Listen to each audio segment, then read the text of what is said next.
Welcome back once again to our channel science ठेका। आज आप लोग को फिर से मैं इलेक्ट्रोकेमिस्ट्री का स्टैंडर्ड पोटेंशियल कैलकुलेट करने के लिए सिखाने वाला हूं और भी उसके डिफरेंट एस्पेक्ट्स के बारे में बताने वाला हूं। पर वीडियो को स्टार्ट करने से पहले my dear students, please channel को सब्सक्राइब कर दो, लाइक कर दो, वीडियो में अगर कुछ भी सीख रहे हो सब्सक्रिप्शन बढ़ाओ। और यार मैं बहुत बार बोल चुका हूं कि कमेंट कर दो, कोई भी डाउट हो तो कमेंट कर दो। अभी तक एक भी कमेंट मेरे पास स्टूडेंट्स डाउट में नहीं आया है, तो या तो इसके दो रीजंस हैं, या तो स्टूडेंट्स इस वीडियो को देख नहीं रहे, अभी तक कोई भी 11-12 के स्टूडेंट्स अभी तक वीडियो देखना शुरू नहीं किया, और या फिर अगर कोई भी स्टूडेंट्स आप देख रहे हैं तो आपके मन में डाउट जनरेट नहीं हो रहा, आप इस चीज को समझ नहीं पा रहे।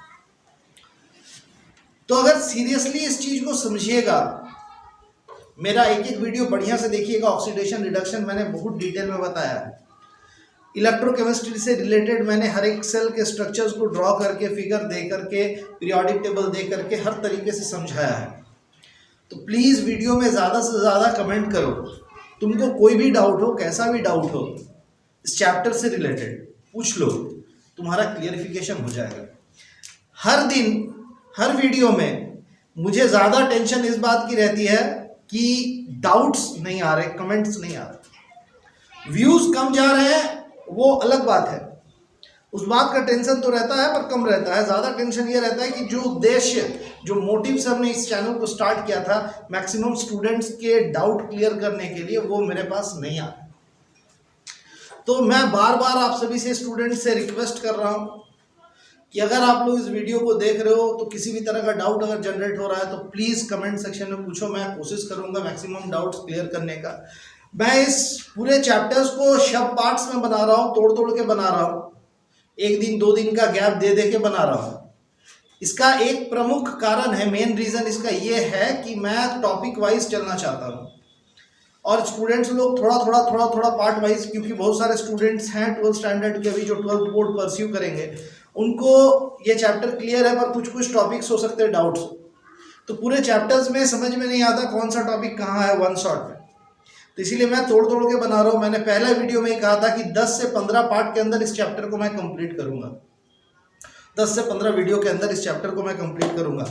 तब तक के लिए पेशेंट रहिए मेरे साथ, और मैं नोट्स जैसे ही आखिरी वाला वीडियो डालूंगा इस चैप्टर से रिलेटेड, मैं उसके साथ साथ नोट्स अपलोड करूँगा। तो तब तक के लिए पेशेंट रहिए। जो लोग 12 में जाने वाले, जो स्टूडेंट्स 12 में जाने वाले 11th स्टैंडर्ड में, पेशेंट रहिए।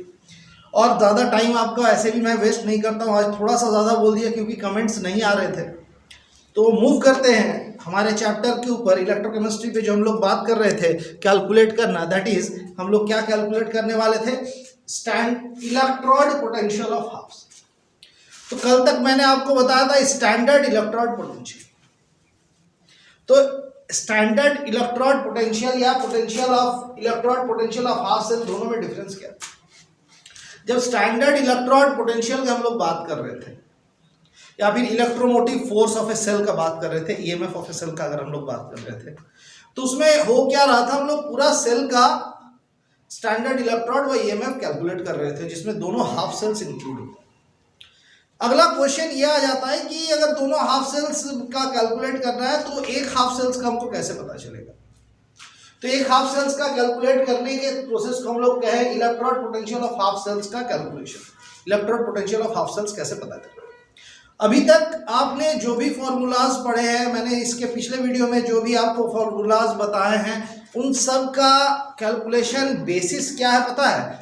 मैंने पहले भी बताया था कि हम लोग मान के चल रहे हैं, ये कैलकुलेट करने का बेस क्या है, एक एजम्पशन पे है कि जितने भी स्पीसीज हैं एक्सेल में, उनका इन्वॉल्व है, जितने भी स्पीसीज इन्वॉल्व हैं उनका कॉन्सेंट्रेशन यूनिटी है, 1 है। इसी प्रिंसिपल्स पे, इसी बेसिस पे अभी आधारित किया। तो ये प्रिंसिपल के आधार पे, इस बेसिस के आधार पे हम लोग समझेंगे जब तक 1 है कैसे कैलकुलेट करें, और जब 1 नहीं रहेगा, एक्चुअल सिनेरियो में 1 नहीं रहता है, हमेशा चेंज होता है, कॉन्सेंट्रेशन चेंज होता है। तो जब कॉन्सेंट्रेशन चेंज होगा तब क्या करें? तो फिलहाल के लिए हम लोग पहले देखते हैं कि अगर कॉन्सेंट्रेशन 1 है, इस आधार पे हम लोग इस बेसिस पे लेके चलते हैं कैसे कैलकुलेट किया जाता है। तो एक सेल का जब हम लोग एक हाफ सेल का जब हम लोग इलेक्ट्रोड पोटेंशियल कैलकुलेट करते हैं तो उसमें हम लोग को कैलकुलेट करने के लिए हम लोग रेफरेंस के लिए हाइड्रोजन का यूज करते हैं। अब हाइड्रोजन का यूज क्यों करते हैं? तो हाइड्रोजन का यूज इसलिए करते हैं क्योंकि हाइड्रोजन में देने का भी क्षमता होता है, लेने का भी क्षमता होता है। हाइड्रोजन इलेक्ट्रॉन गेन भी कर सकता है, इलेक्ट्रॉन लूज भी कर सकता है, दे भी सकता है, ले भी सकता है। तो इसीलिए हाइड्रोजन को यूज किया जाता है और उसमें भी एक एजम्पशन हम लोग मानते हैं। तो क्या होता है, जो हाइड्रोजन यूज करते हैं उसको हम लोग कहते हैं स्टैंडर्ड हाइड्रोजन इलेक्ट्रोड। क्या कहते हैं? Standard hydrogen electrode, short form में कहते हैं शी। याद रहने में आप लोग को इजी होगा। Standard hydrogen electrode, short form में शी कहते हैं। हाइड्रोजन का यूज करते हैं। क्यों यूज करते हैं? और ये तो मैंने बता दिया क्यों यूज करते हैं, क्योंकि हाइड्रोजन जो होता है भाई वो कैथोड भी बिहेव कर सकता है और एनोड भी बिहेव कर सकता है हाफ सेल में, यानी ले भी सकता है, दे भी सकता है। और इस पे हम लोग क्या मानते हैं, जो पोटेंशियल होता है हाइड्रोजन का वो जीरो होता है। इसमें एक असम्पशन हम लोग लेके चलते हैं कि हाइड्रोजन का पोटेंशियल जो होगा वो हमेशा जीरो होगा एट एनी टेम्परेचर, किसी भी टेम्परेचर। समझ में? तो अब हम लोग समझते हैं कि किस तरह से हाफ पोटेंशियल को हाइड्रोजन का वैल्यूएशन से हम लोग कैलकुलेट करेंगे। सो माय डियर स्टूडेंट्स, मैंने पहले भी कहा कि इलेक्ट्रोड पोटेंशियल हाफ सेल में हम लोग SHE का यूज करते हैं। SHE को समझने के लिए स्टैंडर्ड हाइड्रोजन इलेक्ट्रोड, शॉर्ट में SHE ठीक है। इसको समझने के लिए हम लोग ने पहले भी कहा था कि जो हाइड्रोजन है वो एज ए एनोड भी यूज करता है, एज ए कैथोड भी बिहेव करता है। तो जब एज ए कैथोड बिहेव करता है तो भाई कैथोड में क्या होता है आप लोगों को पहले भी बताया है, AOCR याद है? AOCR 1000 बार बताया। तो कैथोड में क्या हो रहा होता है? रिडक्शन हो रहा होता है, याद करो। तो कैथोड में जब रिडक्शन हो रहा होता है तो क्या होता है, हाइड्रोजन इलेक्ट्रॉन गेन करेगा, हाइड्रोजन इलेक्ट्रॉन गेन करेगा, रिडक्शन में गेन किया जाता है और हाइड्रोजन बना देता है। कोई दिक्कत? यहाँ पे हाइड्रोजन गैस बनेगा, ठीक है। उसी तरह एनोड हाइड्रोजन सेल जो होता है, जब हाइड्रोजन एज एनोड रिएक्ट करता है तो एनोड में क्या होता है? ऑक्सीडेशन होता है। आप लोग को 1000 बार बता चुके हैं, ऑक्सीडेशन होता है, कई बार बता चुका हूं मैं। AOCR, याद है ना? तो हाइड्रोजन सेल में जब आपका एनोड, जब hydrogen cell as anode react करता है, एज एनोड एक्ट करता है, एज एनोड उसको यूज किया जाता है, तो वहां पे ऑक्सीडेशन होता है, जिसके कारण जो हाइड्रोजन गैस है वो क्या करता है? इलेक्ट्रॉन लूज करता है और ऑक्सीडाइज हो जाता है। समझ रहे हो? तो हाइड्रोजन एज दोनों तरह से यूज किया जा रहा है, एज एनोड भी यूज किया जा रहा है, एज ए कैथोड भी यूज किया जा रहा है। समझ में आया? तो समझ में आया? तो एनोड काम करेगा जब हाइड्रोजन सेल की जगह, वो किस तरह काम करेगा? कैथोड की जगह जब काम करेगा, यानी जब रिडक्शन पे काम करेगा, जब ऑक्सीडेशन पे काम करेगा, तो कैसे काम करेगा? समझ में आप लोग को कि रिडक्शन में हाइड्रोजन सेल कैसे काम करेगा एनोड में, और ऑक्सीडेशन में एनोड में हाइड्रोजन सेल कैसे काम करेगा। अब हम लोग बात करेंगे कि इसको लिखेंगे कैसे। तो इसको लिखने का प्रोसेस बड़ा सिंपल है। Standard electrode potential, standard electrode potential हम लोग क्या लिखते हैं? E0 लिखते हैं। तो E0 H plus bar half H2 is equal to 0। क्यों? मैंने पहले इसी वीडियो में थोड़ा देर पहले कहा था कि इलेक्ट्रोड पोटेंशियल जो होता है हाइड्रोजन का, वो potential of hydrogen at all temperature, potential of hydrogen at all temperature, 0। तो यहाँ पे 0। उसी तरह similarly reduction case, oxidation case में ये हो रहा है, तो यहाँ पे भी इज इक्वल टू 0। तो ये चाहे मेरा रिडक्शन पोटेंशियल हो या ऑक्सीडेशन पोटेंशियल हो, चाहे मेरा रिडक्शन पोटेंशियल हो चाहे मेरा ऑक्सीडेशन पोटेंशियल हो, ऑक्सीडेशन पोटेंशियल हो, कोई भी पोटेंशियल मेरा क्यों नहीं यूज हो, हर एक पोटेंशियल हाइड्रोजन का, ऑक्सीडेशन और रिडक्शन पोटेंशियल हर एक टेम्परेचर में 0। समझ में? अब इसके बाद हम लोग मूव करते हैं कि किस तरह से हाइड्रोजन सेल का, हाइड्रोजन का जो हम लोग अभी तक सेल, हाइड्रोजन सेल पढ़े एज ए कैथोड एनोड, इसका स्ट्रक्चर कैसा होता है, डायग्राम कैसा होता है, उसका वर्किंग कैसा होता है। ये डायग्राम बहुत ही इंपॉर्टेंट पार्ट है माय डियर स्टूडेंट्स, तो बहुत ध्यान से समझिएगा। तो चलिए फटाफट बोर्ड इरेज करके स्ट्रक्चर बना के आपके साथ। तो माय डियर स्टूडेंट्स वापस बात करते हैं हम लोग SHE के ऊपर। तो SHE का स्ट्रक्चर हम लोग बता रहे हैं, स्टैंडर्ड हाइड्रोजन इलेक्ट्रोड कैसे बनता इस SHE। तो बात करेंगे, सबसे पहले हम लोग एक जार ले लेंगे, ठीक है, एक जार ले लेंगे। इस जार में हम लोग फिल कर देंगे HCl सॉल्यूशन। कौन सा सॉल्यूशन डालेंगे? HCl, एक acidic hydrochloric acid, acidic solution डालेंगे, जिसका कॉन्सेंट्रेशन होगा 1 मोलर कॉन्सेंट्रेशन का एसिडिक सॉल्यूशन हम लोग डालेंगे। 1 मोलर कॉन्सेंट्रेशन का एसिडिक सॉल्यूशन हम लोग डालेंगे। इसमें हम लोग एक ट्यूब यूज करेंगे, इस ट्यूब के अंदर प्लैटिनम रहेगा। अब प्लैटिनम क्यों रहेगा? क्योंकि प्लैटिनम की एक अंदर प्रॉपर्टी होता है कि ये अब्सॉर्ब करता है हाइड्रोजन को। ये प्लैटिनम का एक प्रॉपर्टी होता है दैट इट अब्सॉर्ब हाइड्रोजन, ये हाइड्रोजन को अब्सॉर्ब करता है, ये प्लैटिनम के अंदर का प्रॉपर्टी होता है। तो ट्यूब के अंदर प्रॉपर्टी है, ट्यूब के अंदर प्लैटिनम रखें जिसका प्रॉपर्टी है हाइड्रोजन को अब्सॉर्ब करना। और यहाँ पे एक छोटा सा हम लोग गैप छोड़े हुए हैं, यहाँ से हाइड्रोजन गैस डालेंगे इस ट्यूब में।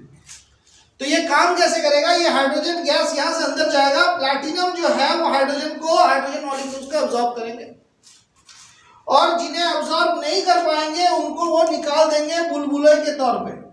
यहाँ से बुलबुले के तौर पे वो निकल जाएगा, बुलबुला बनेगा। तो यहाँ पे दो चीज हो रहा है, ऑक्सीडेशन भी हो रहा है, रिडक्शन भी हो रहा है। जहां पे हाइड्रोजन प्लैटिनम, देखो प्लैटिनम हाइड्रोजन का गैस को अब्सॉर्ब कर रहा है, तो और जहां नहीं कर रहा है वहां एक्वस स्टेट में चला जा रहा है।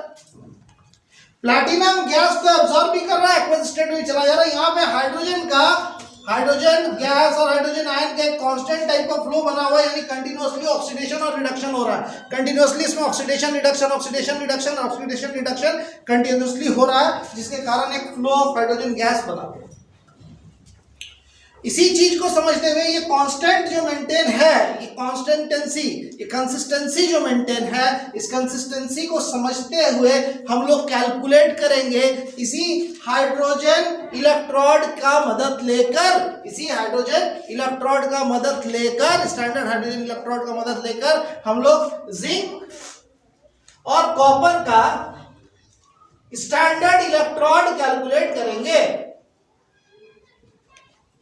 जिंक और कॉपर का स्टैंडर्ड इलेक्ट्रोड हम लोग कैलकुलेट करेंगे। तो उसके लिए एक बेसिक सा स्ट्रक्चर हम लोग को बनाना होगा। स्ट्रक्चर क्या रहेगा कि ये तो मेरा हाइड्रोजन इलेक्ट्रोड जैसा का है वैसा रहेगा, इसमें कोई चेंजेस नहीं होंगे, इसमें किसी भी तरह का कोई चेंजेस नहीं होगा।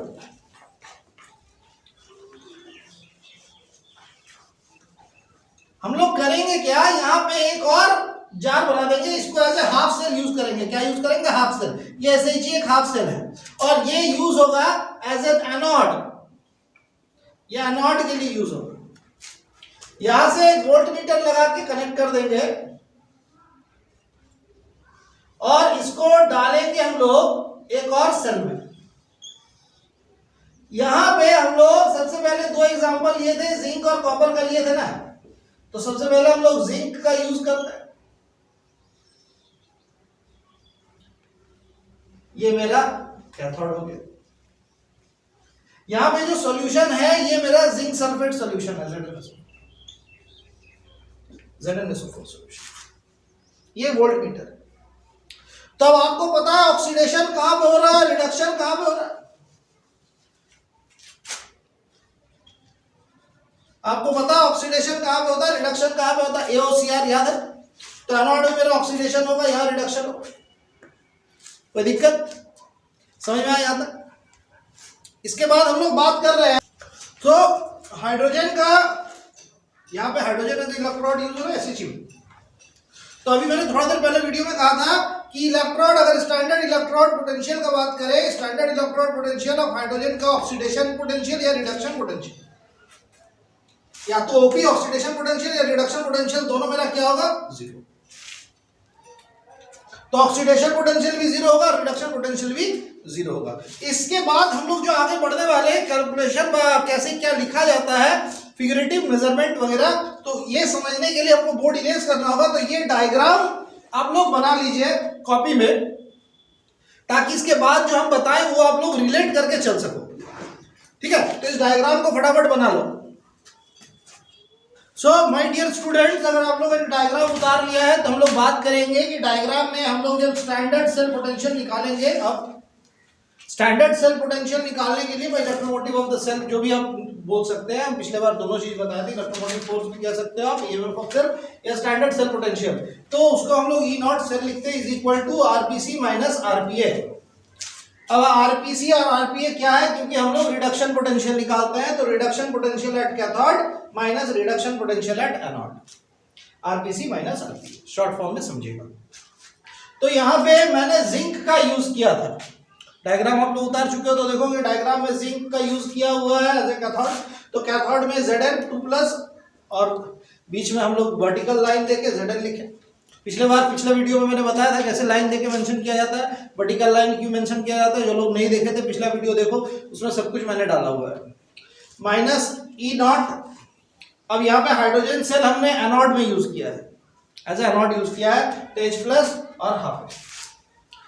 ये रिडक्शन हो रहा है, रिडक्शन पोटेंशियल कैलकुलेट कर लो, ठीक है। अब हम लोग क्या करेंगे, इसको आगे कैलकुलेट करेंगे। तो E Zn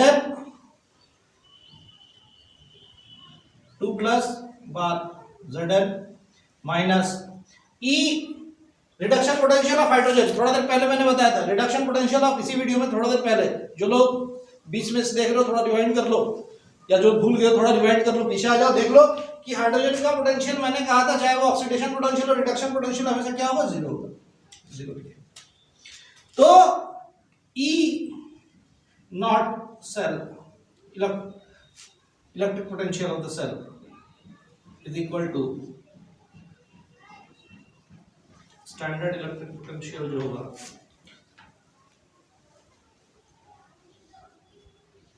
Zn2+ 0.0। ठीक है। अब आप लोग बोलोगे कि इसका वैल्यूएशन कहां से पता चलेगा। तो मैंने जो डायग्राम बनाया था वहां पे एक वोल्ट मीटर कनेक्ट किया था, तो वोल्ट मीटर का रीडिंग देखेंगे हम लोग। तो वोल्ट मीटर का रीडिंग आएगा हमारा -0.76। क्या आएगा वोल्ट मीटर का रीडिंग, -0.76। तो यहां जो ई सेल का वैल्यूएशन आ रहा वो क्या आएगा, -0.76। तो -0.76 इज इक्वल टू E0। यहाँ E0 छूटा था, ध्यान देना, E0 Zn। तो जिंक का electrode potential, half cell zinc का इलेक्ट्रोड पोटेंशियल आएगा -0.76। अब -0.76 का क्या वैल्यूएशन है, -0.76 का क्या वैल्यूएशन है, इसको हम लोग समझते हैं। तो -0.76 का वैल्यूएशन को समझने के लिए हम लोग को पहले ये देखना होगा कि जो हमारा यहाँ पे माइनस वैल्यू था, देख रहे हो यहाँ पे, इसका मतलब हमारा ये 0 था, ये -0.76 है, यानी 0 से कम है। -0.76 0 से कम होता है ना। तो इसका मतलब ये हमारा जो है, ये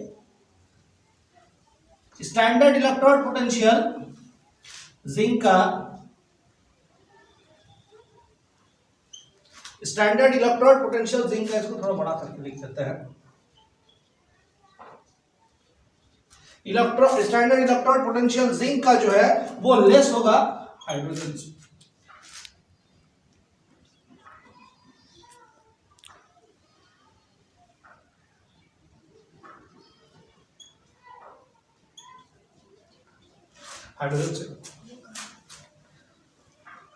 यहां जिंक का स्टैंडर्ड इलेक्ट्रोड पोटेंशियल हाइड्रोजन से कम होगा, इससे हमको समझ में आया। इसका मतलब क्या हुआ कि रिडक्शन के टाइम जिंक का स्टेबिलिटी हाइड्रोजन से कम है। In case of reduction zinc का स्टेबिलिटी हाइड्रोजन से कम है। अब जिंक में दो तरह का चीज होता है, ऑक्सीडेशन और रिडक्शन, ये आप लोगों को पता है। ऑक्सीडेशन होता है, रिडक्शन होता है। ऑक्सीडेशन क्या होता है, तो जिंक जो होता है हमारा, तो Zn से Zn2+ बन जाएगा, और जब Zn2+ से Zn बन जाए, ये दो चीज होगा, एक में रिडक्शन हो रहा है, एक में ऑक्सीडेशन हो रहा है। तो जिसमें रिडक्शन हो रहा है उसमें जिंक क्या कर रहा है, इलेक्ट्रॉन गेन कर रहा है। जिसमें रिडक्शन हो रहा है जिंक क्या कर रहा है, इलेक्ट्रॉन गेन लूज कर रहा है। तो जब जिंक इलेक्ट्रॉन गेन कर रहा है उस समय जिंक का जो स्टेबिलिटी है वो हाइड्रोजन से कम है। Zinc is less stable then hydrogen in reduction. तो जब उसका हाइड्रोजन से स्टेबिलिटी कम है तो जिंक में हमको रिडक्शन देखने को नहीं मिलेगा, जिंक में ऑक्सीडेशन देखने को मिलेगा। हाइड्रोजन से अगर स्टेबिलिटी कम होगा तो रिडक्शन हम लोग कैलकुलेट कर रहे हैं, रिडक्शन पोटेंशियल कैलकुलेट कर रहे हैं, तो रिडक्शन नहीं होगा, ऑक्सीडेशन होगा जिंक के केस में। अब इसी को समझने के लिए हम लोग कॉपर लेके चलते हैं, ठीक है। यहां जिंक की जगह हम लोग कॉपर यूज करते हैं। तो क्या करना होगा कॉपर में हम लोग को,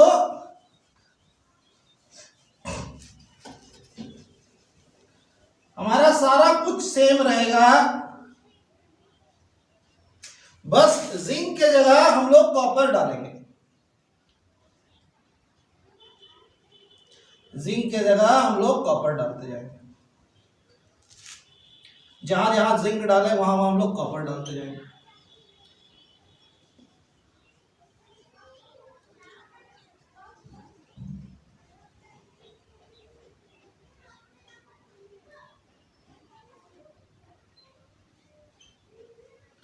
और वोल्ट मीटर का रीडिंग चेक करेंगे। इसके बाद हम लोग वोल्ट मीटर का रीडिंग चेक करेंगे। तो वोल्ट मीटर का रीडिंग हमारा आएगा 0 + 0.34। तो ये कॉपर का हो जाएगा, स्टैंडर्ड इलेक्ट्रोड पोटेंशियल कॉपर का हो जाएगा +0.3। अब ये +0.34 0 से ज्यादा है, 0 से ज्यादा है, यानी हम लोग लिख सकते हैं कि कॉपर का standard electrode potential zinc hydrogen से, हाइड्रोजन का स्टैंडर्ड इलेक्ट्रोड पोटेंशियल से, हाइड्रोजन का इलेक्ट्रोड पोटेंशियल से ज्यादा, जिंक का स्टैंडर्ड इलेक्ट्रोड पोटेंशियल हाइड्रोजन की इलेक्ट्रोड पोटेंशियल से ज्यादा है, जिसके कारण ये क्या निकाल रहे हैं हम लोग, फिर से वहीं पे आ रहे हैं, ये रिडक्शन पोटेंशियल निकाल रहे हैं। तो रिडक्शन पोटेंशियल जब इसका हाइड्रोजन से ज्यादा है तो कॉपर में क्या होगा, फिर वही चीज में आते हैं, Cu2+ से Cu बन जाता है और Cu से Cu2+ बन जाता है। समझ रहे हो, समझ रहे हो कि नहीं समझ रहे हो? इसमें बताओ रिडक्शन कहां हो रहा है, कहां हो रहा है रिडक्शन, कौन सा बात है, रिडक्शन यहां हो रहा है, ऑक्सीडेशन यहां हो रहा है, सिमिलर चीज है। तो रिडक्शन जहां हो रहा है वो रिडक्शन जब पोटेंशियल निकाल रहे हैं वो हाइड्रोजन से ज्यादा है, तो कॉपर का रिडक्शन पोटेंशियल हाइड्रोजन से ज्यादा है, जिसके कारण कॉपर रिडक्शन दिखाएगा, ऑक्सीडेशन नहीं दिखाएगा। जिंक में उल्टा हुआ था, समझ में आया? तो जब हाइड्रोजन से रिडक्शन पोटेंशियल ज्यादा रहेगा तो वो एलिमेंट रिडक्शन दिखाएगा, और जब हाइड्रोजन से रिडक्शन पोटेंशियल कम रहेगा, नेगेटिव का साइन मतलब कम रहेगा, तो उसका ऑक्सीडेशन पोटेंशियल दिखाता है, रिडक्शन पोटेंशियल, वो ऑक्सीडेशन होगा, उसमें रिडक्शन नहीं होगा, उसमें ऑक्सीडेशन होगा। समझ में? ये बेसिक सा चीज था। इसके बाद हम लोग बात करेंगे, सो माय डियर स्टूडेंट्स, अब हम लोग जो पढ़ने वाले अगला टॉपिक वो ये है कि अभी तक हमने electrode potential of half cell calculate किया, ये एक ही अजम्पशन पे कैलकुलेट किया, मैंने शुरू में बताया था। अजम्पशन क्या था कि जितने स्पीसीज हैं उन सब का कॉन्सेंट्रेशन क्या है, यूनिटी। लेकिन क्या ये हमेशा होता है, मैंने पहले भी बोला, इसी वीडियो में बोला थोड़ा देर पहले, क्या ये हमेशा होता है कि नहीं, हमेशा यूनिटी नहीं होता, अलग अलग होता है, कॉन्सेंट्रेशन वेरी करते, चेंज करते। तो इस कॉन्सेंट्रेशन जब वेरी कर रहा है उसको समझने के लिए हम लोग चल जाते हैं फिजिक्स में। फिजिक्स में एक पार्ट है thermodynamics. Third law of thermodynamics बनाए थे वाल्थर नन्स ने, जर्मन थे, जर्मनी के रहने वाले थे। थर्ड लॉ ऑफ थर्मोडायनामिक्स में बताया, थर्ड लॉ ऑफ थर्मोडायनामिक्स का खोज उन्होंने किया था। उन्होंने दिया केमिस्ट्री में हम लोग को बहुत ही इंपॉर्टेंट इलेक्ट्रोकेमिकल सेल को समझने के लिए नन्स इक्वेशन, नन्स इक्वेशन, इनके नाम के ऊपर आधारित है वाल्थर नन्स। तो इन्होंने कहा कि कोई भी कॉन्सेंट्रेशन में, इन्होंने एक्सपेरिमेंट किया था, बड़ा लो प्रेशर में चीजों को रखकर इन्होंने एक्सपेरिमेंट किया था, लो टेम्परेचर में, लो प्रेशर में रख के चीजों को एक्सपेरिमेंट करके इन्होंने थर्ड लॉ बनाया था। उसके आधार पे इन्होंने कहा किसी भी कॉन्सेंट्रेशन पे आप कैलकुलेट कर सकते हो, यूनिटी होना जरूरी नहीं है, बस आपको फॉलो क्या करना है, ये सिंपल सा फॉर्मूला फॉलो करना, ये सिंपल सा फॉर्मूला। अब आपको लग रहा होगा कि सर कहाँ सिंपल है सर, इसमें सिंपल नाम का कोई चीज ही नहीं है, इतना कॉम्प्लिकेटेड दे दिए, क्या क्या दिए, कुछ समझ में नहीं आता।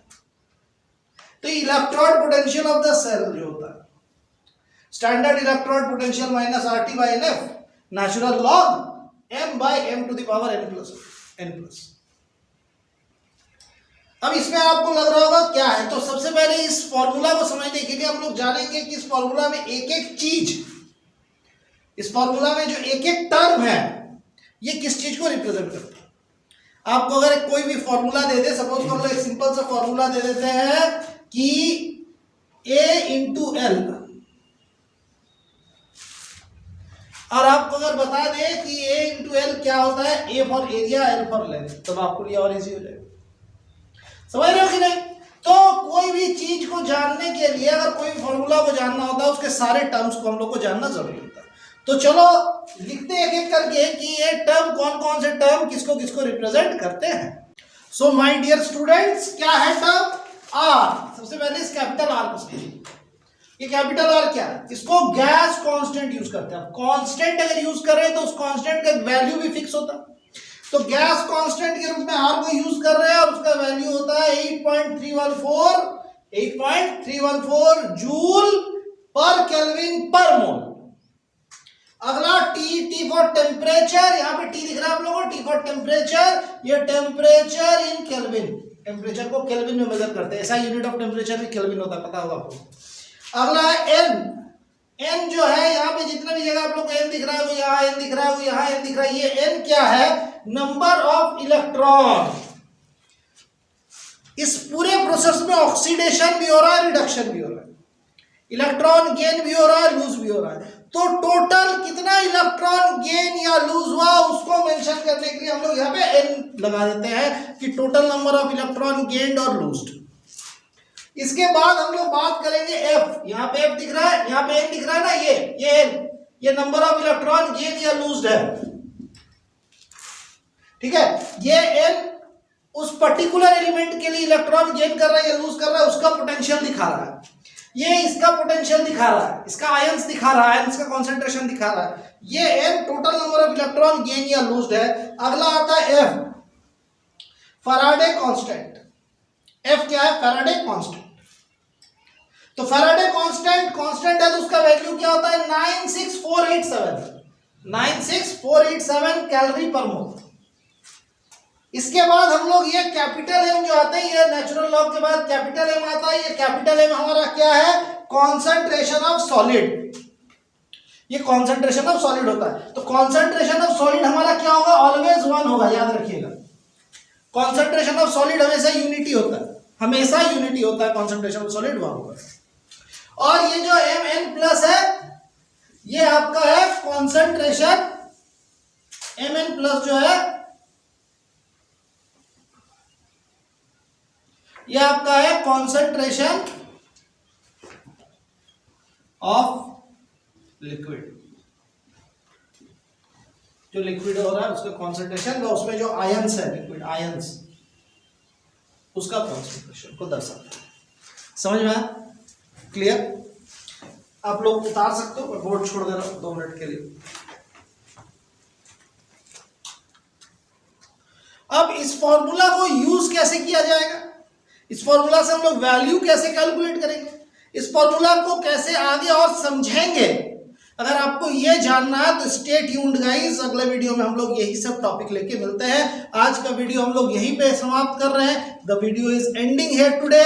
इस फॉर्मूले को ध्यान से देख लीजिएगा, ध्यान से पढ़ लीजिएगा, उतार लीजिएगा, बहुत जरूरी है। नल्स का ये इक्वेशन बहुत जरूरी है, नल्स का इक्वेशन, और ये आगे आप लोग को बहुत काम देने वाला है 12th स्टैंडर्ड में, ठीक है। थर्ड लॉ ऑफ थर्मोडायनामिक्स में भी ये इक्वेशन कहीं ना कहीं आपको काम समझ में आने वाला है, इसका काम। तो इस इक्वेशन को बहुत बढ़िया समझिएगा, इसलिए इसका हर एक डेरिवेटिव, हर एक जो आपका वैल्यूज है, किसका क्या मतलब होता है, हम सब कुछ लिख के यहाँ पे बोर्ड में मेंशन कर दिए हैं। तो इस चीज को आप लोग प्लीज उतार लीजिएगा, और इसके आगे हम लोग अगले वीडियो में मिलते हैं। तब तक के लिए गाइस प्लीज हमारे इस वीडियो को सब्सक्राइब, हमारे चैनल को सब्सक्राइब कर दीजिए, इस वीडियो को लाइक कर दीजिए। और माय डियर स्टूडेंट्स, अगर कुछ भी डाउट हो तो प्लीज कमेंट करो। तब तक के लिए एडियोस अमीगो।